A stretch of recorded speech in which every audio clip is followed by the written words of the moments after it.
வழக்கம். இன்னைக்கு நாம ஒரு சுவாரஸ்யமான விஷயத்த அலச போறோம். ஆமா. வணக்கம்.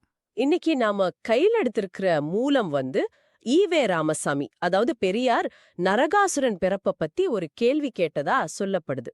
ம். அந்த கேள்விய வீரமணி மேற்கோள் காட்டினதா ஒரு பதில் கட்டுரை சொல்லுது. அந்த கட்டுரை என்ன பதில் சொல்லுது, என்ன வாதங்களை வைக்குதுன்னு பார்க்கலாம். சரி. நம்ம நோக்கம் பெரியாரோட அந்த கேள்வி என்ன? அதுக்கு இந்த மூலம் என்ன பதில் சொல்லுது?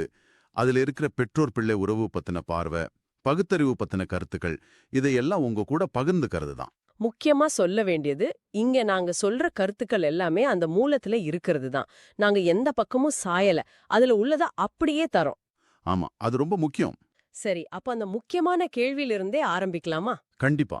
பெரியார் கேட்டதா வீரமணி வழியா இந்த மூலம் சொல்ற கேள்வி இதுதான்.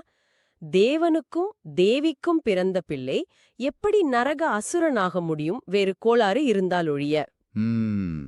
இதான் ஆரம்ப புள்ளி. இந்த கேள்விக்கு யாரும் பதில் சொல்ல முடியாதுன்னு பெரியாரும் அவரை பின்பற்றவங்களும் நினைக்கிறதா இந்த மூலம் சொல்லுது. ஆனா இந்த மூலம் என்ன சொல்லுதுன்னா, இதுக்கு யாரும் பதில் சொல்லாததுக்கு காரணம் இது ரொம்ப கஷ்டமான கேள்வி என்பதால இல்ல. ஓ, அப்புறம்? இது எப்படி சொல்றது, ஒரு முட்டாள்தனமான சிறுபிள்ளைத்தனமான கேள்வின்னு இந்த மூலம் நினைக்குது. அதனாலதான் யாரும் இதுக்கு மெனக்கெட்டு பதில் சொல்லலன்னு அவங்க பார்வை. ஓ, அப்படியா? அதாவது தேவனுக்கும் தேவிக்கும் பிறந்தா தேவனாதான் இருக்கணும், அசுரனா இருக்க முடியாதுங்கிற பெரியாரோட வாதத்தை. ஆமா, அத புரிஞ்சுக்கிட்டு தான் இந்த மூலம் எதிர்வினையாற்றுது. சரி, அப்ப அதுக்கு என்ன பதில் சொல்லுது? இந்த கட்டுரையின் முக்கிய எதிர்வாதம் என்னன்னா, பெற்றோர மாதிரியே பிள்ளை இருக்கணும்னு எந்த அவசியமும் இல்ல. இதுதான் அவங்க அடிநாதமா சொல்ற விஷயம். இதுக்கு ஏதாவது உதாரணம்? ஓ, பெரியார் வாழ்க்கையே உதாரணம் காட்டுறாங்களா? ஆமாமா, ரொம்ப நேரடியாவே கேக்குது. என்னன்னு? அதாவது ரொம்ப தீவிரமா ஆன்மீகத்துல இருந்த வெங்கடநாயகருக்கும் முத்தம்மாளுக்கும் பிறந்த பிள்ளை எப்படி ஒரு முழு நாத்திகரா ஈவே ராமசாமியா ஆனாரு அப்படின்னு கேக்குது. ஆஹா. அப்போ நரகாசுரனுக்கு சொன்ன அதே லாஜிக்கை இங்க போட்டா இதுக்கும் வேறு கோளாறுன்னு சொல்ல முடியுமா அப்படின்னு கேள்வி கேக்குது. இது நேரடியான ஒப்பீடுதான். ஆமா, நரகாசுரனுக்கு ஒரு நியாயம், பெரியாருக்கு ஒரு நியாயமான்னு கேக்குற மாதிரி இருக்கு. இதை இன்னும் வலுப்படுத்த வேற சில உலக வழக்கங்களையும் சொல்றாங்களாமே. ஆமா, சொல்லுது. வாத்தியார் பிள்ளை மக்கு, அப்புறம் காவல்கார மகன் திருடன், இந்த மாதிரி பழமொழிகள்லாம் இருக்குல்ல. இருக்கு. நாங்கன்னு இந்த கட்டுரை வாதிடுது. அப்போ அனுபவ ரீதியாவும் பெற்றோர் குணம் பிள்ளைக்கு அப்படியே வராதுன்னு சொல்றாங்க. கரெக்ட். சரி, அப்போ ஒருத்தரோட குணம் எப்படி உருவாகுது? பிறப்பாலையா இல்ல வளர்ப்பாலையா? ஆமா, இந்த கேள்வி வருதுல்ல. இந்த கட்டுரை அதை விளக்குது. 2 விதமான குணம் இருக்கலாம்னு சொல்லுது. ஒன்னு இயற்கையான குணம், அது ரத்தத்துல வர்றது. இன்னொன்னு வளர்ப்பு, பழக்க வழக்கம், சேர்ற நட்பு, சூழல், இதனால வர்றது. இதுல ஒண்ணு இன்னொன்னு மாத்த முடியுமா? கண்டிப்பா முடியும்னு சொல்லுது. இயற்கையாவே முரட்டு குணம் உள்ளவன் கூட நல்ல வளர்ப்பால, நல்ல நண்பர்களால சாந்தமா ஆகலாம். ஓ.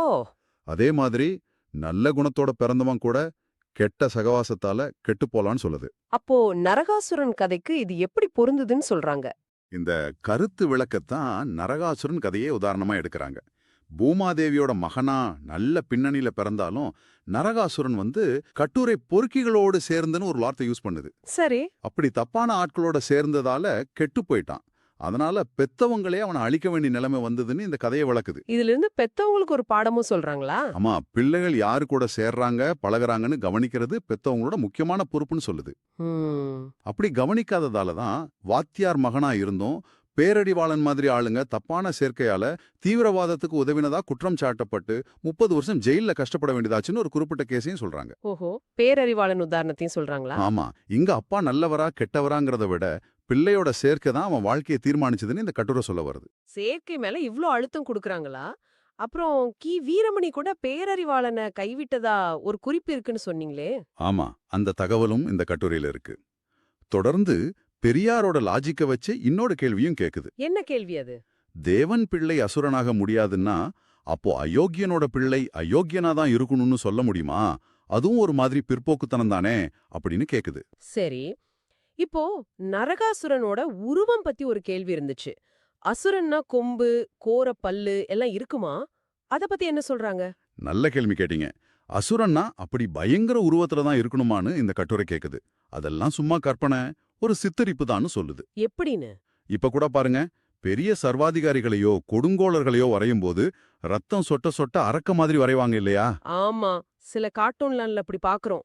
அதே மாதிரி தான் இதுவும். உண்மையில அசுரர்களும் மனுஷங்க மாதிரி தான் இருப்பாங்க.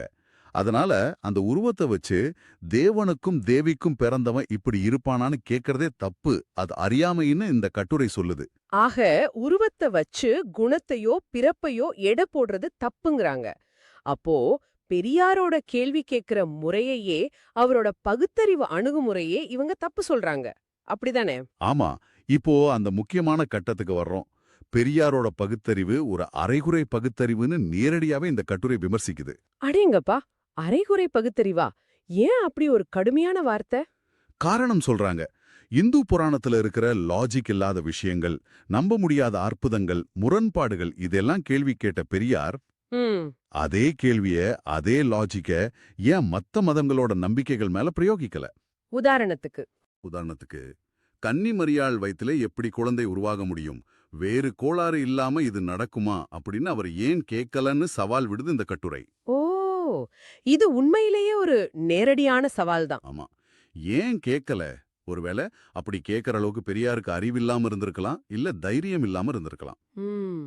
எது எப்படியோ ஒரு பக்கம் மட்டும், அதாவது இந்து மதத்தை மட்டும் குறிவச்சு தாக்கினதால அவர் ஒரு முழுமையான பகுத்தறிவாளர் இல்ல, அவர் ஒரு இரண்டும் கெட்டான் அப்படின்னு இந்த கட்டுரை முடிவுக்கு வருது. இது ரொம்ப கடுமையான விமர்சனம் தான். சரி சரி. இப்போ பெரியாரோட அந்த கேள்வியில இருந்த வேறு கோளாறு இருந்தால் ஒழிய அப்படிங்கிற வார்த்தைக்கு வருவோம். அதை எப்படி பாக்குது இந்த கட்டுரை? இது கொஞ்சம் சென்சிட்டிவான விஷயமாச்சே. ஆமா, அந்த வார்த்தையை அந்த கட்டுரை மிக மிக கடுமையா கண்டிக்குது. அதை ஒரு சாதாரண சந்தேகமா பார்க்கல. அப்போ எப்படி பாக்குது? ஒரு குழந்தையோட பிறப்புல சந்தேகம் வரும்போது, குறிப்பா வேறு கோளாறுன்னு சொன்னா, அது மறைமுகமா அந்த குழந்தையோட தாயோட நடத்தைய கேவலப்படுத்துற மாதிரி இருக்கு, அவங்க ஒழுக்கத்தை சந்தேகப்படுற மாதிரி இருக்குன்னு வாதிடுது. ம். இத ஒரு வக்கிரமான சிந்தனை, ஒரு அறிவு வறட்சியால வர்றதுன்னு ரொம்ப கடுமையா திட்டுது. அதாவது, பெத்தவங்களுக்கு மாறா பிள்ளை இருந்தா அதுக்கு காரணம் அம்மாவோட ஒழுக்கமின்மை தான் நினைக்கிற எவ்வளவு கேவலமான விஷயம்னு கோவப்படுது. இது உண்மையிலே ரொம்ப சீரியஸான குற்றச்சாட்டு தான். சரி, இவ்ளோ வாதம் பண்ணிட்டு கடைசியா என்ன முடிவுக்கு வராங்க? பெரியாரோட தர்க்கத்துக்கு என்ன பதில் சொல்றாங்க?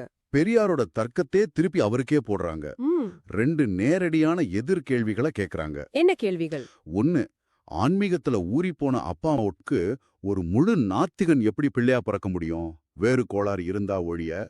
இது பெரியாரே கேக்குற மாதிரி இருக்கு. ஆமா, அப்படிதான் தோணுது.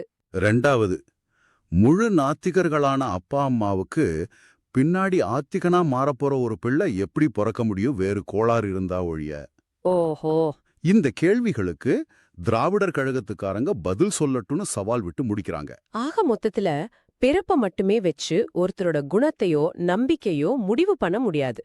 சூழல், சேர்க்கை, வளர்ப்பு, அவரோட சொந்த தேடல், சிந்தனை இதெல்லாம் தான் முக்கிய பங்கு வகிக்குதுன்னு இந்த கட்டுரை அடிச்சு சொல்லுது. மிகச் சரியா சொன்னீங்க. அதுதான் இதோட மைய வாதமே. தேவனுக்கு பிறந்தா தேவனாதான் இருக்கணும்னு இல்ல, நாத்திகனுக்கு பிறந்தா நாத்திகனாதான் இருக்கணும்னு எந்த கட்டாயமும் இல்ல. ம். ஒவ்வொரு மனுஷனோட பயணமும் தனித்துவமானது. அவனை யாருங்கிறது அவனோட பிறப்பு மட்டும் தீர்மானிக்காது. அவன் அனுபவங்கள், அவன் தேர்ந்தெடுக்கிற வழி, சேர்ற நட்பு, கல்வி, அவனோட சொந்த அறிவு தேடல், இது எல்லாம் தான் அவனை உருவாக்குது. அப்போ பெரியாரோட கேள்வி மனுஷனோட இந்த சிக்கலான தன்மைய கணக்கில் எடுக்காம விட்டுடுச்சுன்னு சொல்றாங்க. ஆமா, இதுதான் அந்த கட்டுரை வாதத்தோட சாரம். சரி, அப்போ நாம இன்னைக்கு பார்த்த விஷயங்களை ஒரு தடவை தொகுத்து சொல்லிடுவோம்.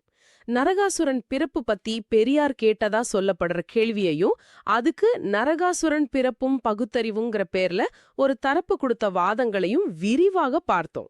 ஆமா, இதுல நம்ம முக்கியமா கவனிச்சது, பெத்தவங்களும் பிள்ளையும் ஒரே மாதிரி இருக்கணும்னு அவசியம் இல்லைங்கிற வாதம். அதுக்கு பெரியாரோட சொந்த வாழ்க்கையே உதாரணம் காட்டினது. ஒருத்தரோட குணத்துல பிறப்பு, இயற்கை, வளர்ப்பு, சூழல் 2க்கும் பங்கு இருக்கு. குறிப்பா சேர்க்கை ரொம்ப முக்கியம்னு பேரறிவாளன் உதாரணத்தோட விளக்குனது. அப்புறம் பெரியாரோட பகுத்தறிவு ஒரு பக்க சார்பா இருக்குங்கிற விமர்சனம்.